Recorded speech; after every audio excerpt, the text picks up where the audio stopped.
Good ಹೆಲ್ತ್ಗೆ ಹಾಗಲಕಾಯಿ fry ಹೇಗೆ ಮಾಡೋದು ಅಂತ ನೋಡೋಣ. ಬೆಳ್ಳುಳ್ಳಿ, ಒಣಮೆಣಸಿನ್ಕಾಯಿ, ಟೊಮ್ಯಾಟೊ 3, ಅರ್ಧ ಸ್ಪೂನ್ ಜೀರಿಗೆ, ಸ್ವಲ್ಪ ಕೊತ್ತಂಬರಿ ಸೊಪ್ಪು, ಹುಣಸೆಹಣ್ಣು ಇಷ್ಟು ಹಾಕಿ ನೀಟಾಗಿ ಪೇಸ್ಟ್ ಮಾಡ್ಕೊಳ್ಳೋಣ. ಒಂದು ಅರ್ಧ ಬೌಲ್ ಆಯಿಲ್ಗೆ ಮಸ್ಟರ್ಡ್ ಸೀಡ್ಸು,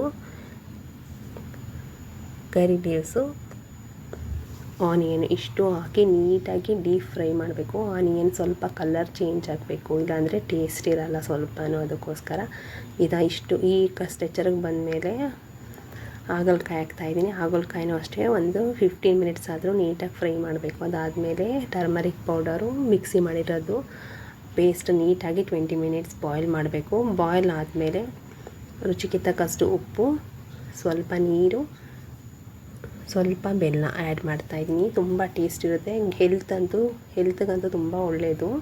ನೋಡಿ, ಈ ಸ್ಟ್ರೆಚರ್ ಬಂದರೆ ಕಂಪ್ಲೀಟಾಗಿ ಹಾಗಲಕಾಯಿ ಫ್ರೈ ರೆಡಿ ಆಯಿತು, ರೆಡಿ ಟು ಸರ್ವ್.